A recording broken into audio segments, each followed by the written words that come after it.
Bom dia, estamos iniciando agora mais um programa Bom Dia Baixada aqui na Santa Cecília TV. E hoje recebemos o ouvidor municipal de Santos, Flávio Jordão, e o jornalista e professor universitário Marcos Vinícius Batista para discutir com a gente os principais acontecimentos do cenário nacional e a política na Baixada e região. Andrade Gutierrez, segunda maior empreiteira do país, divulgou hoje um pedido de desculpas ao povo brasileiro por ilegalidades praticadas em obras públicas investigadas pela Operação Lava Jato.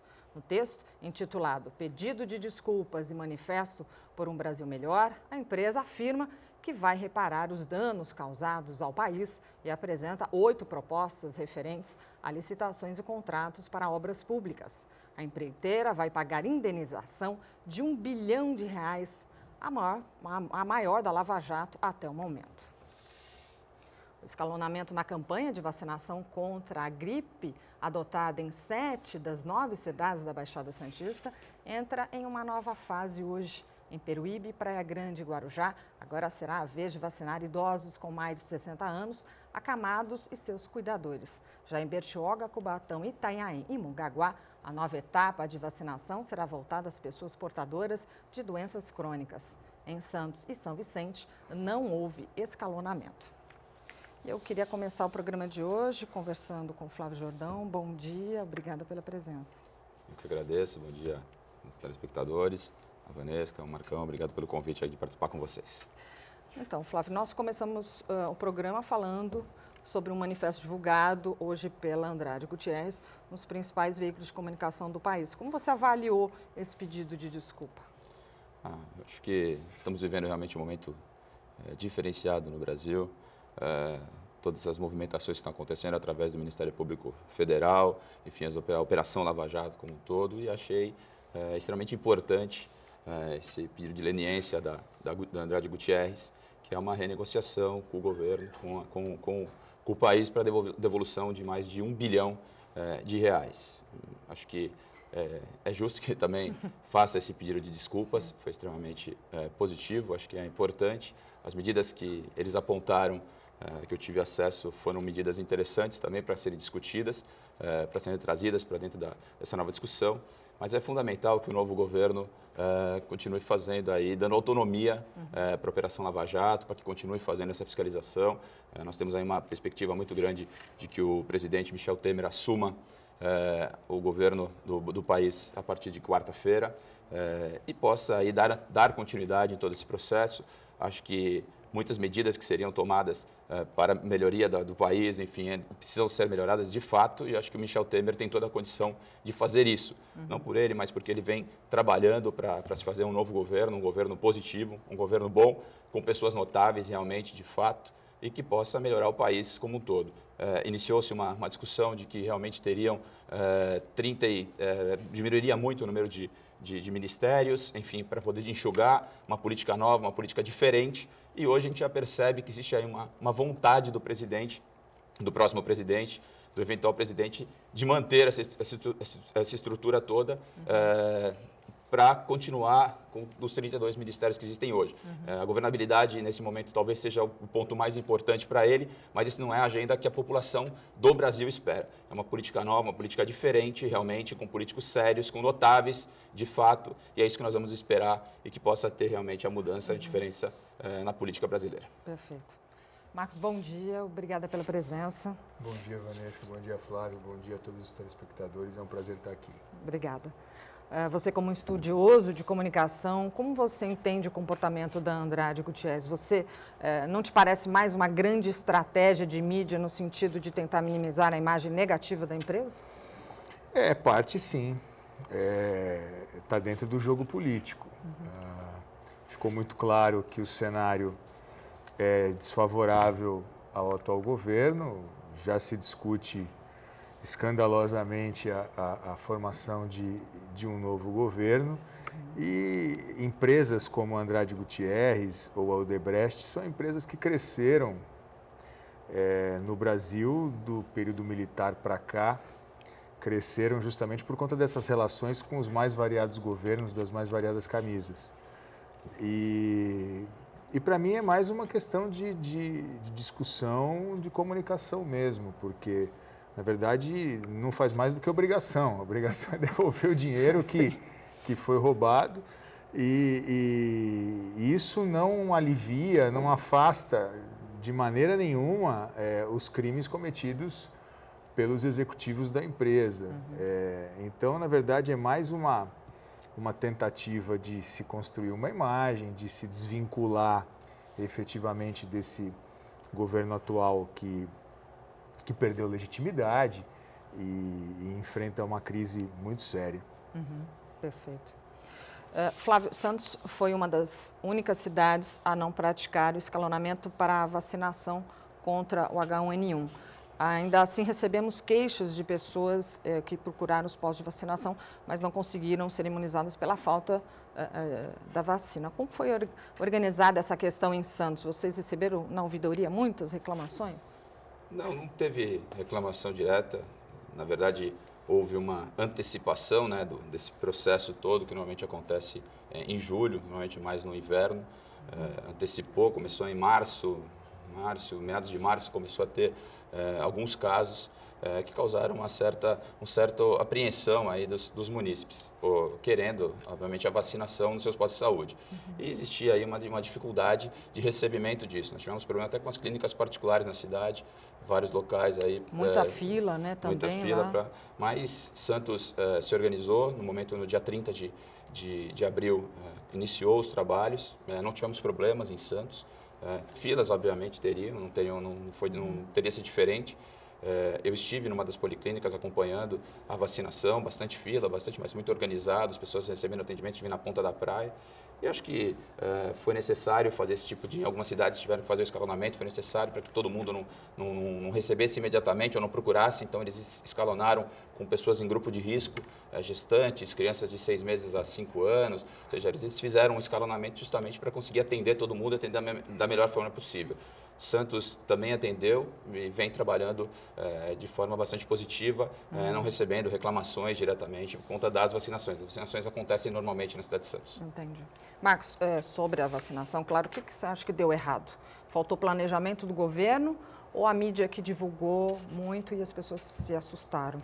Eu não acho que talvez nenhuma coisa nem outra. A gente teve um ano um pouco diferente, um verão esticado, tem essa questão climática, ambiental que atrapalhou um pouco.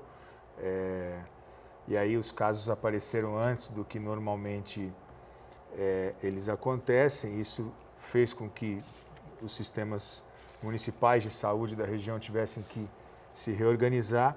E também tem um outro fator importante que a gente não pode desconsiderar, que é a grande quantidade de idosos, de pessoas acima de 60 anos na Baixada Santista. Santos e Praia Grande, particularmente, tem 20% da população acima de 60 anos.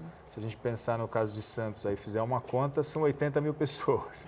Então, é um número grande que torna a situação bem particular, agravado também por uma questão ambiental. E é o público-alvo, né? São as crianças e os idosos. Sim, e por são aí o foco inicial. São o foco inicial. Exato. Isso. Guardas municipais denunciam assédio moral em Santos. Segundo relatos dos profissionais, alguns membros da corporação que prestavam serviços há anos foram removidos do canil da Guarda Municipal de Santos como penalidade por permitir o acesso da imprensa ao local. A reportagem do Jornal Diário do Litoral apurava denúncias sobre a falta de manutenção em instalações precárias do canil. O Bom Dia Baixada vai para um breve intervalo e voltamos já.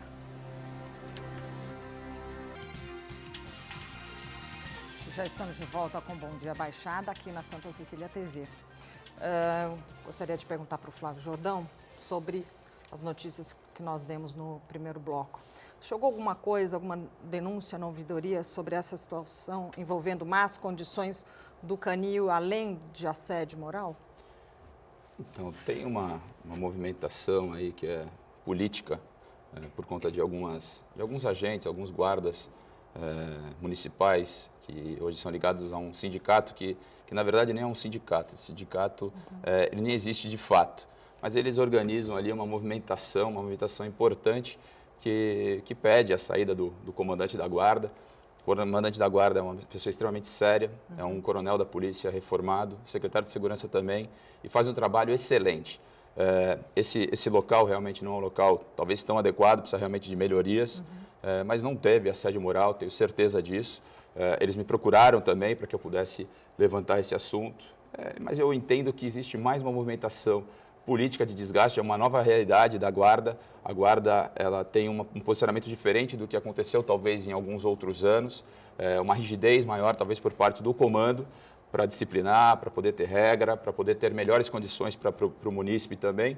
E eu acho que nesse momento existiu ali uma condução de algumas pessoas que estão fazendo esse tipo de denúncia para poder prejudicar, para poder atrapalhar. Então eu entendo que é um movimento mais político do que de fato um movimento real do que está acontecendo. A maioria da guarda está satisfeita com o comando, ou seja, acho que o comando está sendo bastante interessante para a cidade mesmo, aumentou o efetivo, acho que a Guarda Municipal melhorou bastante, foi modernizada toda a sua frota, hoje nós temos diversos veículos, motos, mais 300 guardas foram contratados através dessa administração, chamados em concurso público. Então a guarda tem melhorado muito, precisa melhorar, obviamente, como tem que melhorar vários equipamentos da cidade, todos os equipamentos precisam de melhorias, obviamente, mas eu entendo que a guarda está funcionando de uma forma bastante positiva para o município santista. E como a prefeitura tem lidado com essas acusações? Qual a posição da prefeitura?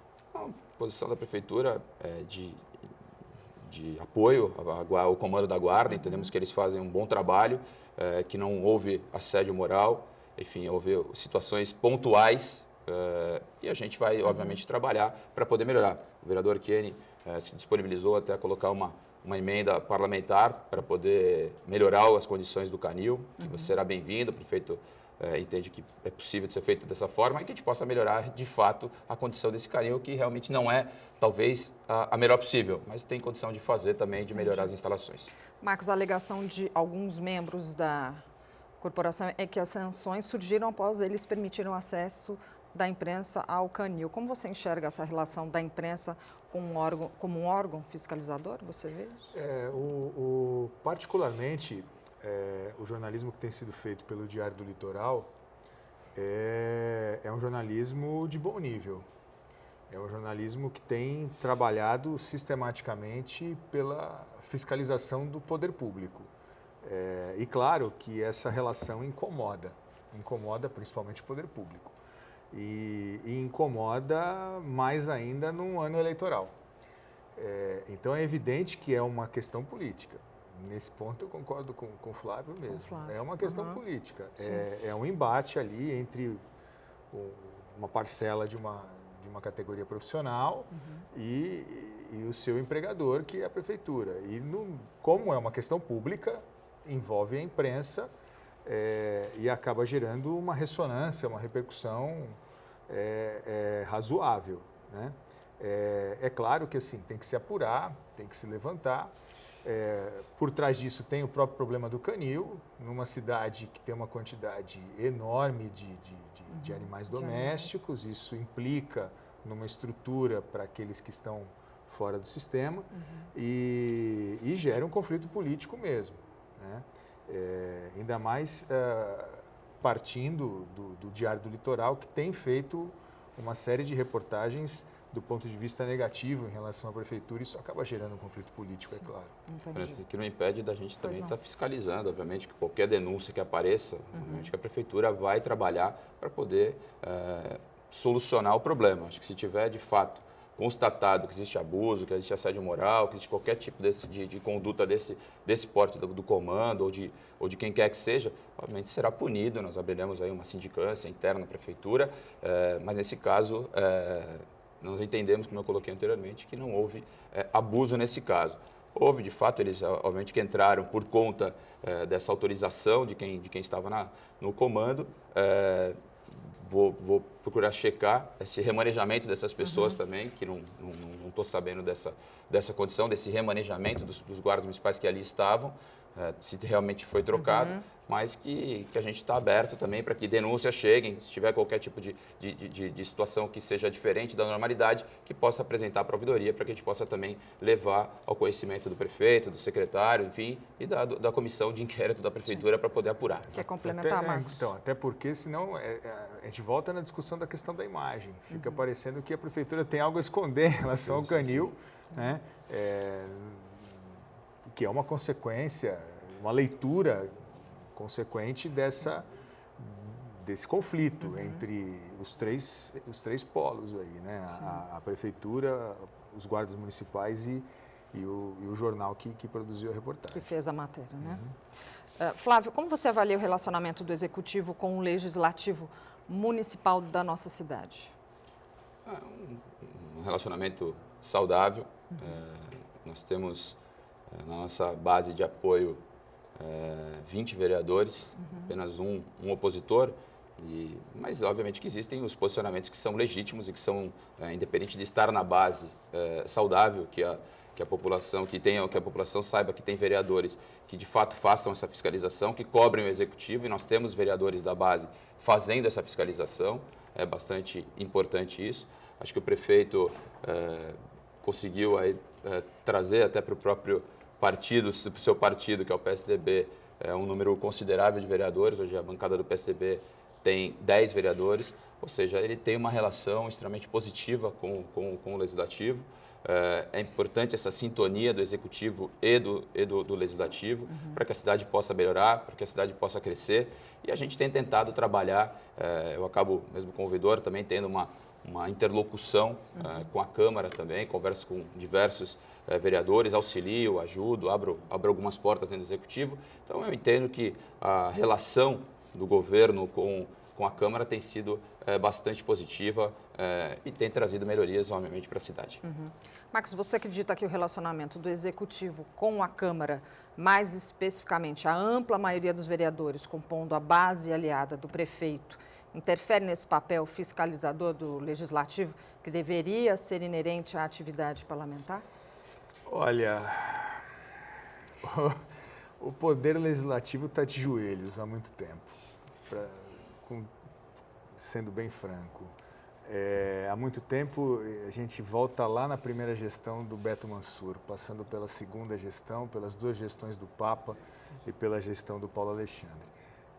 É claro que o Paulo Alexandre é um político conhecido pela sua capacidade de articulação e de costura política.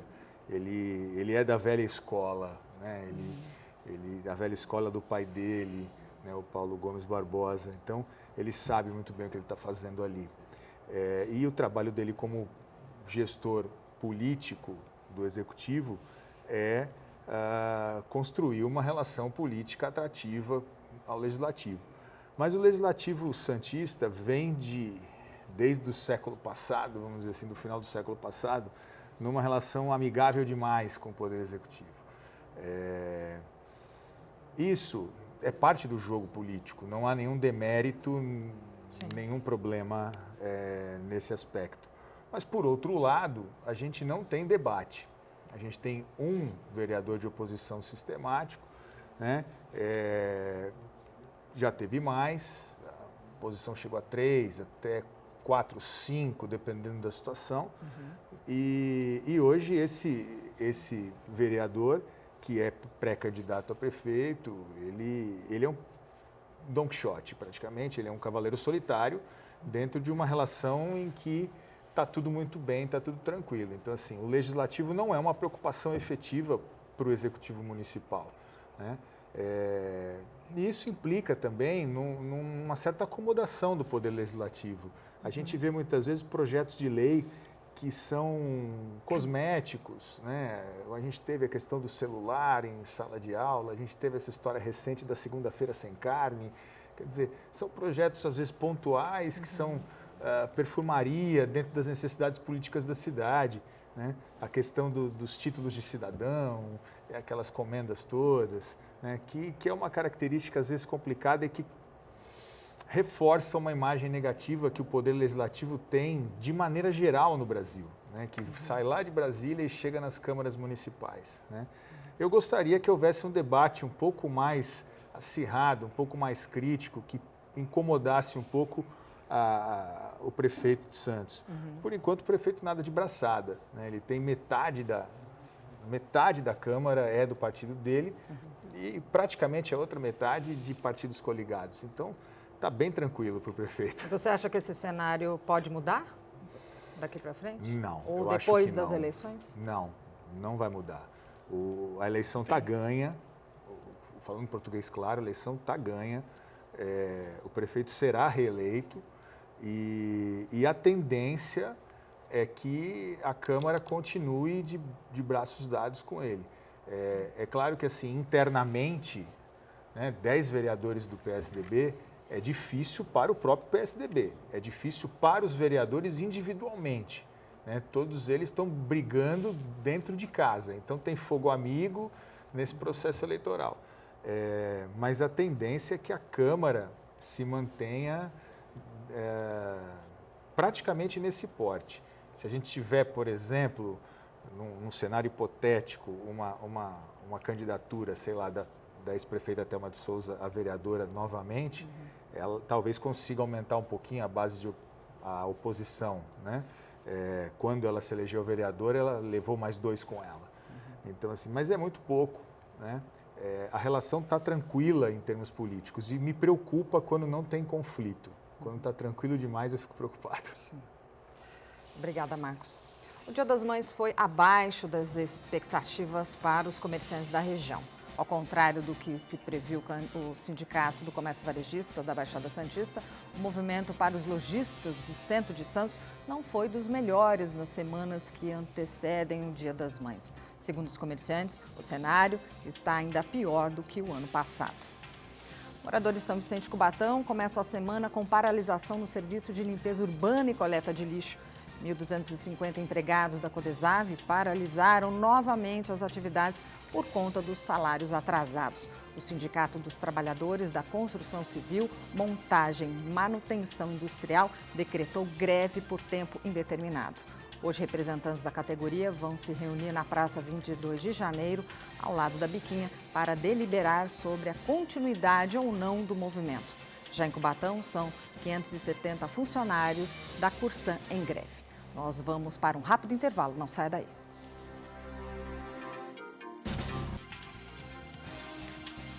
Já estamos de volta com Bom Dia Baixada, recebendo hoje o ouvidor municipal de Santos, Flávio Jordão, e o jornalista e professor Marcos Vinícius Batista. Flávio, você queria complementar o bloco anterior? Só acho que, ainda no que o Marcão tem falado, acho que a gente precisa pensar em qualificar a nossa Câmara Municipal. Esse é um ponto extremamente importante. Existem bons vereadores na Câmara de Santos, mas eu acho que sempre é saudável que você melhore e qualifique. Então, esse ano, que é um ano eleitoral, onde as pessoas estão mais preocupadas realmente em quem vai votar, acho que até pelo momento que o país vive, é importante que as pessoas se envolvam de fato, conheçam seus candidatos, saibam em quem estão votando, para poder, obviamente, depois conseguir cobrar resultados efetivos, porque a maioria dos vereadores que entram, muitas vezes as pessoas nem sabem em quem votaram. Você pergunta para qualquer pessoa que está aqui, de repente dentro do estúdio, não lembra nem quem votou. Então é extremamente importante que as pessoas participem desse processo, que é um processo importante para a melhoria da cidade. A Câmara de Vereadores é extremamente importante. Então, quem te puder qualificá-la, e acho que nós teremos essa condição diferenciada nesse ano. Esse ano as pessoas estão olhando para a política de forma diferente. Acho que as pessoas que já estão com os mandatos terão mais dificuldade de reeleição, porque as pessoas estão cansadas dos mesmos. Ao mesmo tempo, nós temos uma campanha curta de 45 dias. Para quem não é conhecido, vai ser um desafio se tornar conhecido. Mas eu volto a falar, acho que as pessoas têm que se preocupar. Política é coisa séria, as pessoas precisam participar. As pessoas normalmente elas saem da política. Não quero saber, política só tem ladrão ou não serve, e elas acabam se afastando. E não é por aí. Eu entendo que a pessoa tem que participar efetivamente da política, saber quem são os candidatos, votar bem e saber cobrar o seu vereador para poder exigir que ele cobre também o poder executivo. Tem uma frase famosa de um historiador inglês que diz o seguinte: quem não gosta de política está fadado a ser governado por aqueles que gostam. Então, assim, a eleição para vereador é uma outra eleição. Você tem 2 eleições. Você tem a para prefeito, que está decidida, e uma eleição que essa vai ser bem interessante, mais quente, né? que é para vereador. Na última eleição, há 4 anos, tinha quase 450 candidatos para 21 vagas. É vestibular da USP, ou seja, são 20 e poucos candidatos por vaga. Muita gente querendo ser vereador, né? Por conta de certos benefícios, de certos privilégios, enfim. É uma visão, às vezes, fantasiosa do que é a rotina do legislativo e tal. Quem está na Câmara vai ter que pensar muito bem a campanha política, porque não apenas tem a questão bem colocada pelo Flávio, que é uma campanha curta, mas há também essa preocupação do eleitor, mas há uma imagem negativa dos políticos. Então, quem está no poder legislativo vai ter que lidar com isso, né? Você acha que a crise vai dificultar um pouco o trabalho? A crise política, sim. A crise política atrapalhou muito a imagem do poder legislativo. Quer dizer, a imagem já não é tão boa. É uma imagem de certa conivência, uma imagem de certa preguiça política e tal. A questão é que, assim, o maior partido hoje na cidade é o PSDB, claro. Né? Começou com 6 vereadores, hoje tem 10. E fora as coligações, então você tem depois a questão matemática da eleição, o coeficiente eleitoral, tudo aquilo, e sempre tem figuras novas. Tradicionalmente, a renovação gira em torno de 30% da Câmara. Então, se a gente pensar em 30% de 21, a gente está falando de 6. São 6 vereadores que devem novos, sair e 6, 7 que devem entrar. Quando você tem um time muito grande, para a Prefeitura é ótimo, para o Poder Executivo é ótimo, para projetos, para relação institucional. Mas para o vereador em si, um time muito grande complica. Com certeza. Flávio, mudando um pouquinho de assunto, a orientação de apertar o cinto e cortar despesas tem se repetido em todos os municípios diante aí dessa crise. Em Santos parece que a orientação foi a mesma. Existiu uma diminuição na arrecadação ou um aumento das despesas? Houve uma diminuição da arrecadação. O prefeito até vai lançar essa semana um pacote aí de austeridade fiscal na cidade, vai cortar alguns contratos, diminuir, renegociar contratos, acho que isso é saudável. Ele vem fazendo isso desde 2013 também. Em 2013, quando nós chegamos, nós diminuímos muito os recursos que eram empregados em aluguel de imóveis na cidade, foram alguns contratos renegociados também, mas nesse momento nós temos que renegociar ainda mais. A arrecadação realmente ela caiu, não caiu só para Santos, caiu no Brasil, em qualquer prefeitura do país, também como no governo estadual, e é importante aí que se faça realmente, que aperte os cintos para que a gente possa terminar o ano com uma receita maior do que a despesa. E dessa forma, foi encontrada dessa forma, foi discutida com o secretário de Finanças, com o prefeito, enfim, com alguns secretários da prefeitura, para que pudesse chegar a uma solução aí que realmente conseguisse atender a essa necessidade, diminuir um pouco por conta dessa crise que nós estamos passando. O prefeito também buscou algumas fontes de renda, tem buscado. O contrato com a Sabesp foi um contrato bastante importante para a cidade, recurso que entrou para dentro da cidade, renegociações de ISS com empresas devedoras, ou seja, está buscando também, mas é importante também que nesse momento a gente consiga apertar o cinto para que a gente não tenha problemas futuros com relação a essa arrecadação que realmente caiu e não pode ter despesa maior. Sim. Marcos, nós acabamos de falar sobre os funcionários da Codesave, que novamente entraram em greve na cidade por conta do atraso de salários. Como é possível que nos últimos anos uma prefeitura não tenha recursos para absolutamente nada, nem para quitar o salário dos funcionários? Então, qual é o erro aí da administração? Greve é um direito, né? Greve é parte do processo trabalhista. Há 2 partes aí em acordo e esse acordo foi quebrado, ou seja, não houve o pagamento. Outra coisa é a confusão financeira na cidade de São Vicente, né? Então, assim, você tem muita coisa mal resolvida e mal explicada da gestão anterior, né? A gente não pode esquecer que o Tércio saiu pela porta dos fundos, né? Numa eleição surpreendente, ele acabou saindo pela porta dos fundos, foi lá para Limeira ser secretário. E o Billy enfrentando aí uma série de problemas financeiros. Mas, claro que, por outro lado, tem a própria gestão do Billy. né, que não conseguiu sanar, muitos acordos políticos e muito fogo amigo dentro da administração nesses últimos 3 anos e meio, vamos dizer assim, e isso acabou refletindo diretamente nos serviços públicos. Não é só uma questão de coleta de lixo, a gente está falando também de pavimentação, da manutenção básica, da zeladoria da cidade, né? De resolver aqueles problemas mais elementares. Os problemas básicos da cidade. Isso. Então, assim, é mais um problema político para resolver, mais uma questão que aumenta a pilha de problemas lá.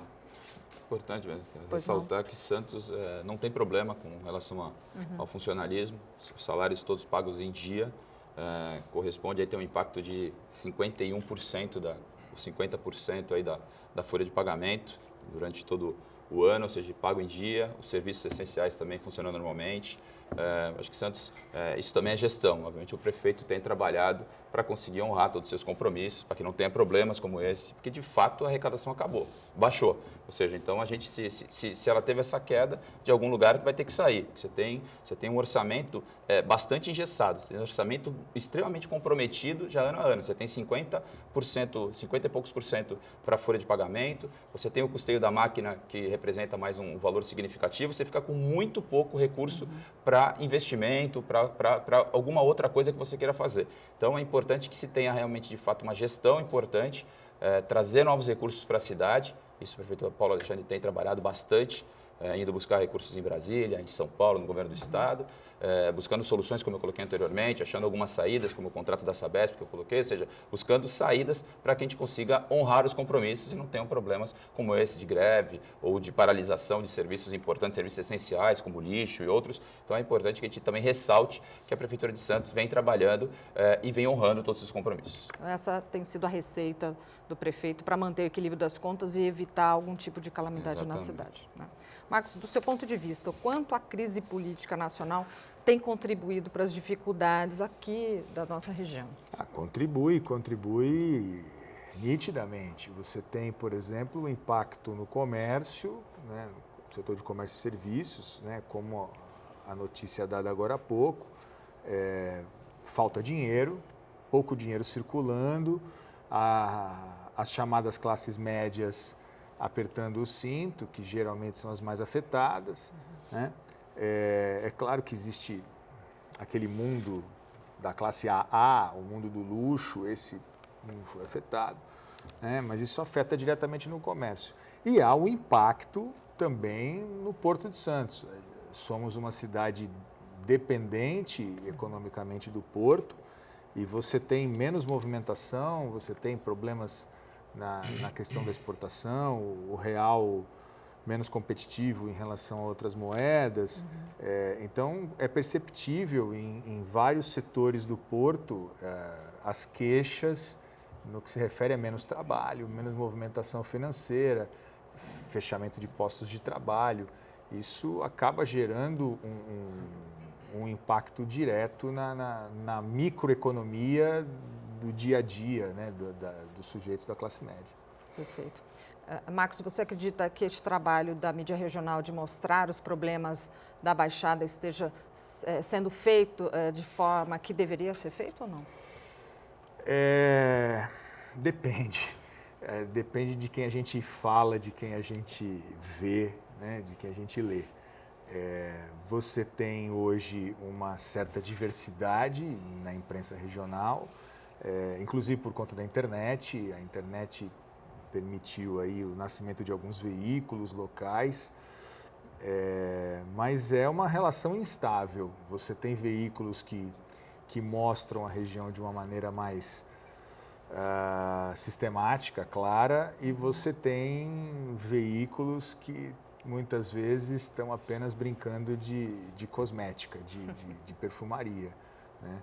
Então, cabe ao telespectador, ao público em geral, acompanhar de uma maneira mais presente e perceber quem ali é joio, quem é trigo. Perfeito.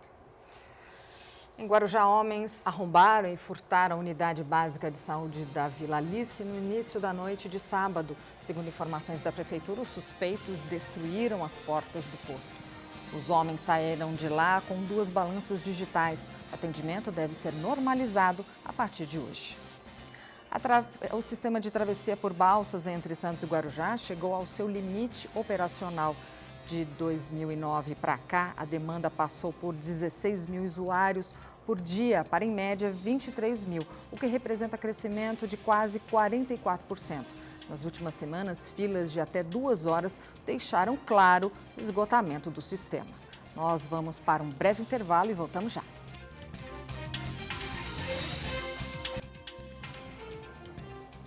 Já voltamos com o Bom Dia Baixada e eu gostaria de conversar com o Flávio sobre o orçamento participativo. Você poderia explicar sobre essa iniciativa da Prefeitura, Flávio?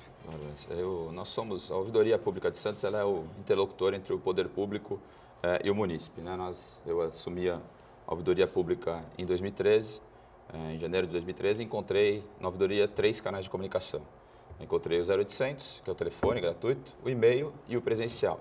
E nós percebemos uma necessidade de abrir esses canais de comunicação com a população, ir em busca dos problemas da cidade e fomos criando outros canais. Criamos o SOM, que é o Sistema de Ouvidoria Municipal, é um sistema informatizado no site da Prefeitura, onde a pessoa entra, insere a sua ocorrência e também consegue acompanhar.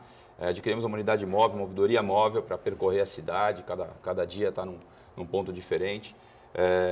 Criamos o projeto Vivo Bairro, que foi um projeto extremamente importante, que é levar a prefeitura para os bairros da cidade, com o prefeito e seus secretários, para conversar com a população, olho no olho, montar plenárias comunitárias e abrir o microfone para que a pessoa pudesse falar. E criamos o Colab, adquirimos o Colab, que é uma ouvidoria digital, é um aplicativo, é uma ferramenta informatizada também, é um aplicativo que você baixa no seu telefone celular, para que a pessoa possa tirar uma foto, por exemplo, de um buraco na rua, encaminhar para a prefeitura, para o nosso setor, e a gente trabalhar isso rapidamente, CT, enfim. E agora, recentemente, nós fomos convidados a participar diretamente do orçamento participativo. O orçamento participativo ele ficou parado durante 20 anos na Prefeitura de Santos, e em 2013 o prefeito Paulo Alexandre voltou com esse projeto. E em 2013 e 2014 foi trabalhado com plenárias comunitárias também, eles fizeram reuniões, uma reunião que teve pouca adesão. Em 2015 colocaram no site da Prefeitura, colocaram no site para que as pessoas pudessem votar, também não teve adesão ideal. E esse ano eles fizeram uma proposta para que a gente pudesse participar, trazendo um pouco do know-how que a gente tem com o Vivo Bairro, de ir para a rua para buscar, e também por conta do Colab, que é uma ferramenta ágil, fácil para que a pessoa possa participar. Então, fomos convidados nesse semestre, nesse ano, para fazer esse trabalho, e o orçamento participativo ele é votado através do Colab. Então, qual é a ideia? É que as pessoas possam participar e nós fazemos uma busca ativa dessas pessoas para participar. São 10 milhões de reais disponíveis para o orçamento participativo, dividido pelas 5 regiões da cidade: Zona Noroeste, Morro, Centro, Área Continental e Orla. Então, são 2 milhões para cada região. Já tem ações pré-determinadas pelas secretarias que participam do orçamento participativo, que é Educação, Saúde, Assistência Social, Cultura e Esporte, Infraestrutura e Serviços Públicos. Já existem opções para que a pessoa possa votar e ela tem o direito de definir para onde esses 10 milhões deverão ser alocados no próximo orçamento, no orçamento de 2017. Serão recursos carimbados que a população poderá participar diretamente. Então, o canal de comunicação é o Colab, a pessoa entra no www.colab.re, ela já consegue votar. E nós também estamos na rua, além das reuniões de bairro com a população, também estaremos com estações de votação em diversos pontos da cidade. Shopping Center, essa semana nós teremos shopping balneário, vamos para universidades, vamos para equipamentos públicos de grande circulação de pessoas, feiras livres, ou seja, a gente quer estar na rua. Nós já estamos com mais de 3 mil, começou agora dia 13 de abril, nós já estamos com mais de 3 mil pessoas que já participaram. E aí nós temos uma meta bastante audaciosa, que é atingir mais de 10 mil pessoas participando diretamente e efetivamente do orçamento participativo. Lembrando que além das opções que a pessoa tem de múltipla escolha, ela também tem direito a uma pergunta aberta para dizer aonde ela entende que deveria ser aportado esse recurso. Entendi. Então é um projeto bastante interessante. Qual a expectativa de adesão da população, rapidamente? A gente trabalha com uma meta de 10 mil, nós estamos com 3 mil em menos de um mês. A gente acredita, vai até o dia 17 de junho, é importante ressaltar isso, vai só até o dia 17 de junho, sim, mas nós estamos fortalecendo agora essa busca ativa, ou seja, nós iniciamos em algumas reuniões em escolas para poder trabalhar com as crianças das escolas municipais, mas nós vamos começar agora mais fortemente trabalhar com essa busca ativa realmente, com as plenárias comunitárias. Então, entendi. A ideia é de 10 mil pessoas. Marcos, falando do orçamento participativo, quais são os prós e contras dessa iniciativa, na sua opinião, se é que existem? É uma iniciativa que deve ser copiada por outros municípios? É uma iniciativa que não é nova, mas é necessária. E aí não cabe a mim discutir se é nova ou não. É parte do diálogo que hoje é fundamental, por conta dessa relação de mídia mesmo, de mídias sociais, de internet, que tem uma cobrança muito mais rápida e sem entrar no mérito, se é justo ou não, se é agressivo ou não, mas é mais veloz. Então, assim, ao longo dos últimos anos, os governos precisaram se adaptar e criar novos mecanismos de comunicação. E o que o Flávio disse foi exatamente isso, a construção de mecanismos de comunicação para se aproximar do munícipe, da população, para tentar agilizar o diálogo, né? É uma retomada, o dinheiro ainda é pouco, né? O orçamento é muito maior que isso, a gente está falando de 1 bilhão e 300 e são 10 milhões, mas é uma iniciativa. Vamos ver se há uma resposta das pessoas e aí depois a cobrança efetiva dessas pessoas em cima daquilo que foi projetado para o uso do dinheiro. Né? Porque aí também é o passo seguinte, senão a gente só vai ficar na construção da imagem, no início de um diálogo. E aí depende de todos os envolvidos. Com certeza. Flávio, você como ouvidor, você está diretamente em contato com a população, recebendo as críticas e sugestões dos munícipes. Com base nisso, você poderia fazer uma autocrítica, destacando os principais pontos de atenção da administração do prefeito Paulo Alexandre? Bom, eu entendo que a ouvidoria é uma excelente ferramenta de gestão, quer dizer, ela apresenta para a gente os problemas da cidade. E acho que a maioria das ocorrências aí que nós recebemos, tanto na rua quanto nos canais que nós temos, a zeladoria da cidade. Acho que é o ponto onde o munícipe ele mais deseja, quer dizer, é o dia a dia dele. Ele quer saber da poda da árvore na porta da casa dele cortada, ele quer podada, ele quer saber do buraco que tem na porta da casa dele tapado, é a calçada esburacada, enfim, é o dia a dia, a iluminação que muitas vezes apaga e que ele quer uma solução rápida para aquilo.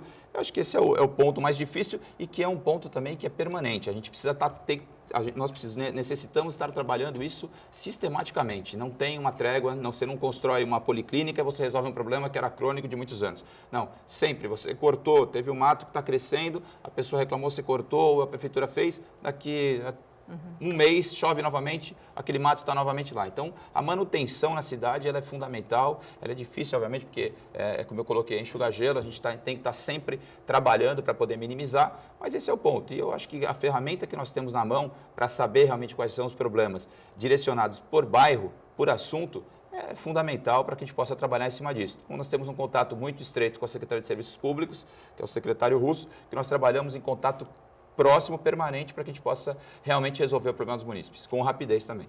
E falando em sucessão municipal, qual a sua análise do cenário aqui em Santos? Eu acho que é um cenário, o prefeito Paulo Alexandre vem fazendo um bom trabalho, trabalhando com obras impactantes para a cidade, obras grandes, trabalhando também a zeladoria, acho que vem fazendo um trabalho muito bom. A população vai avaliar o trabalho dele também, obviamente, e vai ver se realmente ele tem essa condição de voltar. Eu acho que esse é o ponto, se realmente merece essa volta para uma reeleição. Acho que tem alguns outros quadros se colocando no momento, enfim, alguns tem um vereador se colocando como candidato a prefeito na cidade, o que é legítimo, o que é saudável para a cidade, é importante ter pessoas querendo trabalhar.